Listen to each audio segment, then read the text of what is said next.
happy. How are you doing? How are things going? Great. Everything is going very well. Thank you. Yes, I just had the final performance of my play, a little play that I was in last night for the New York Theater Festival. My friend wrote and directed, and I acted in it with.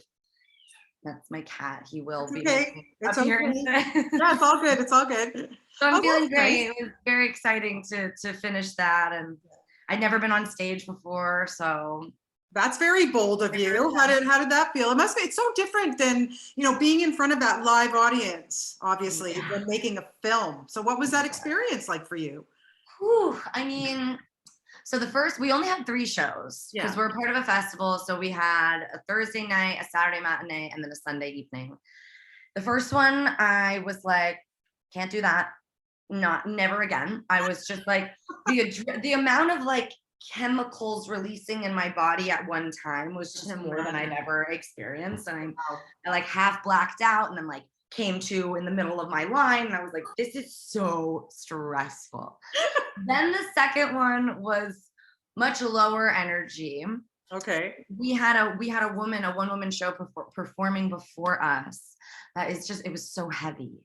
And so we're standing backstage getting ready to go, and it was beautiful. And I don't mean to detract from the artistry of it. It was just, you're standing backstage, and our show is like really high energy. So that was a little bit of a like, oh God, our energy is over there now. And so, and then last night was my favorite personally, just because I felt the most sort of like present. I could finally chill a little. Oh, good for you. Well, that's good. It's a good experience. There's no question like doing live theater. Totally. That's for sure. Totally. Like, talk about being thrown into the fire, I mean, all the greats started there, so. Well, there you go. You're on your way, my dear. Well, listen. Oh, I didn't mean it like that. I just meant like I know that. I know.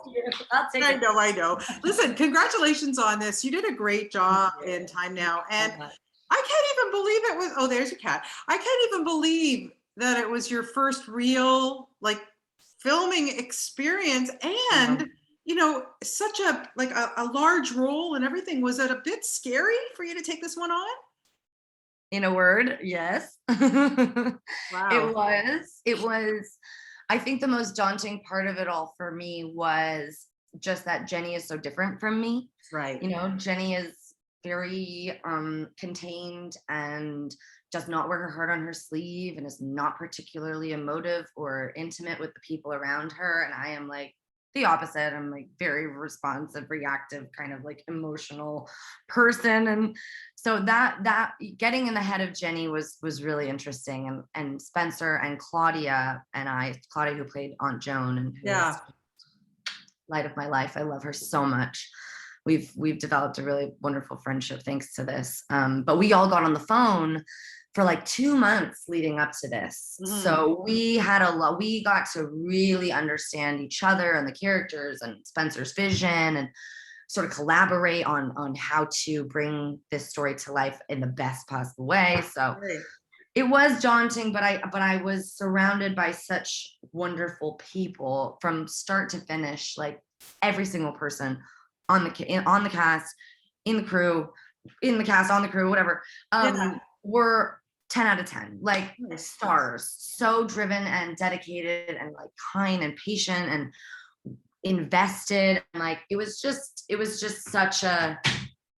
so cool to be like, it was a really interactive set.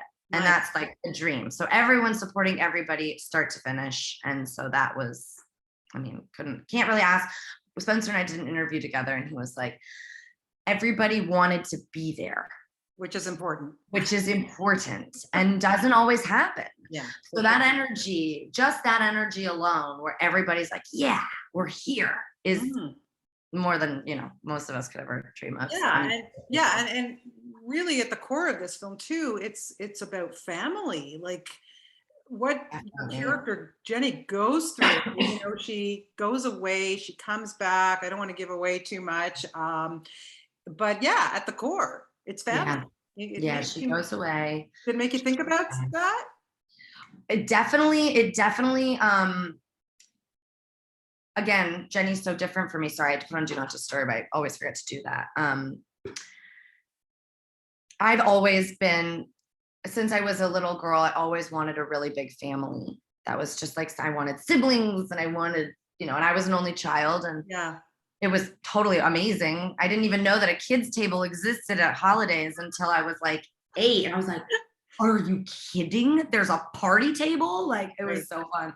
But so, Jenny's response to running from her family when this initial familial tragedy happens was also just so out of adjustment for like Eleanor. I would never do that. So again, getting in the head of that sort of disposition was a task. Yeah. And but that's what I think is so wonderful about this film from start to finish is like you've got I keep saying this, so God forgive me, but if it works, don't fix it.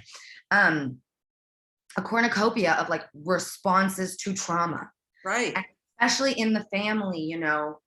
We've got Tanya, who's really carrying the weight of this, and I think feels quite guilty and feels really involved. And then Cash, who's diving into the work and diving into the dream that they had built together. You've got me, who's like finally confronting the stuff that not only has just happened and the family dynamic that currently exists, but the last 7 years kind of that she's been running from. Right. And then you've got Joan, who kind of takes the caretaker role. So you've got this amazing ensemble of just examples of how human beings can all go through one tragic event and have completely different responses. And so it's a snapshot into the psyches of like, yes, you follow Jenny throughout, but through Jenny, you get to meet and be exposed to all of these different, psychological experiences and emotional responses to something as tragic as what occurs in the film. And then, it ends with another tragedy. I know, And just right? the way that trauma, unhealed trauma, and yeah, just hurt the hurt people hurting people, and like, and the ways that we just, if we're not given the tools to heal, which so many of us are not, and for so many reasons, it's just, it can create this cycle, and it's brutal. It's brutal. And yeah, absolutely. And you shot in Detroit. yeah. Yeah, cold enough for you? Oh my God.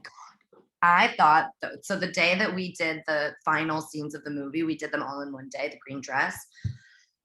That day was, I think, the coldest I've ever been, possibly. Yeah, it was definitely cold enough for me, yes. But I loved Detroit. I had such a nice time there. I mean, we shot the whole thing in 15 days, so I didn't get to spend that much time enjoying the city, but we went to some really cool places for shooting. So I did get to see some really cool parts of Detroit. Yeah. Oh, cool. That's amazing. It's funny, Eleanor, I want to, listen, I've been doing this a long, long time, and I've had the opportunity to interview both your parents over the years. Your mom is just, oh my God.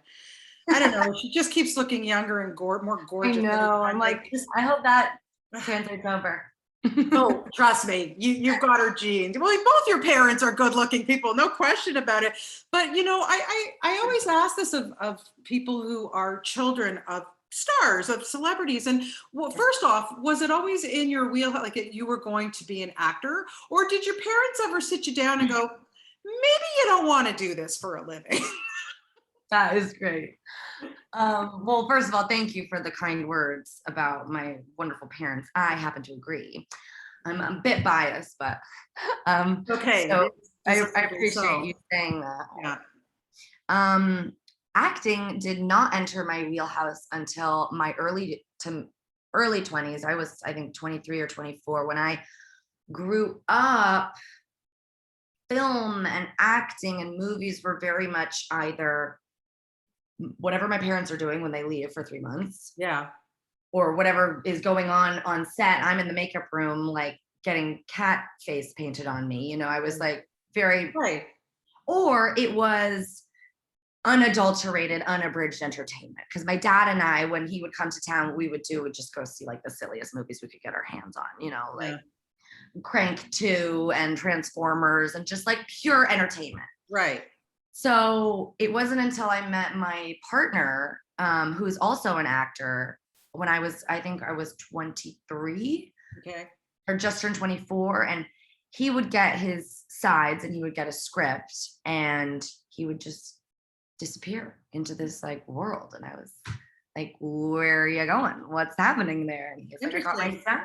Yeah. So it wasn't until I met him and got to see the real artistry of it that and don't get me wrong, of course I had seen like classic films, but to my Right. mind, that was almost the exception, not the rule. Right. And so once I got to, pick his brain a little bit and understand how amazing the art form is and how cathartic it can be for a viewer and for everybody involved. And, it's honoring, to me, acting honors the human experience. And like, Yeah.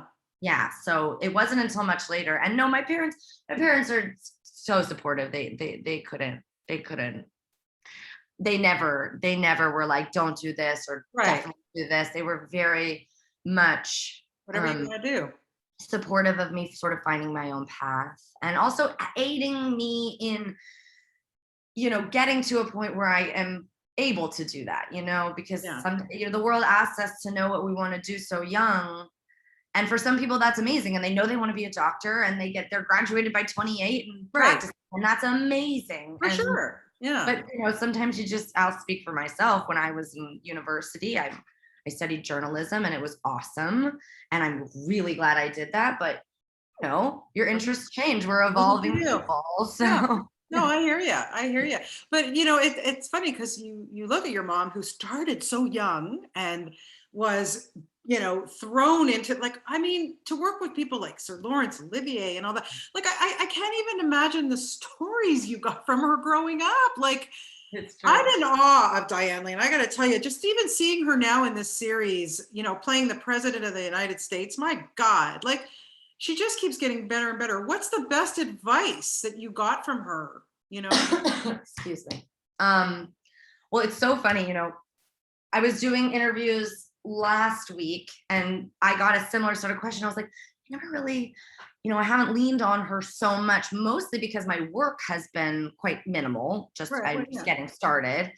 But after this play, I asked her, I was like, if you can, please come to all 3 shows, which she did because she's the best. Yeah. And last night we had a wonderful debrief of, sort of the trajectory of the play between the 3 Amazing. performances. And she gave me such amazing advice. Like, Wow.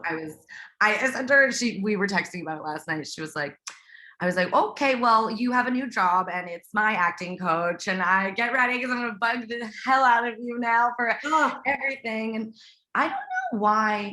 I think it's very hard. It's very hard to begin to dive into something new. yeah, Especially something as vulnerable as, acting or any art form, really. for sure. And it's hard to ask for help. It's hard, you don't know what you don't know. Yeah. So Yeah. it's hard. I definitely have a bit of I can do it, and I'll do it by myself. And then, you realize, I really realized doing this play is like, no, you need a director. 100%. You need, it doesn't all fall on Yeah.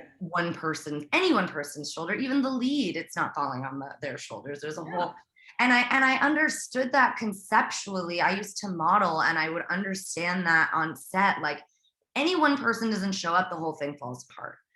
Yeah. So everyone there is a cog in the wheel of making this go from an idea to taking form. Yeah. But I got to understand it on a deeper level of just, how much I can burden myself sometimes. And it's like, I just ask for help.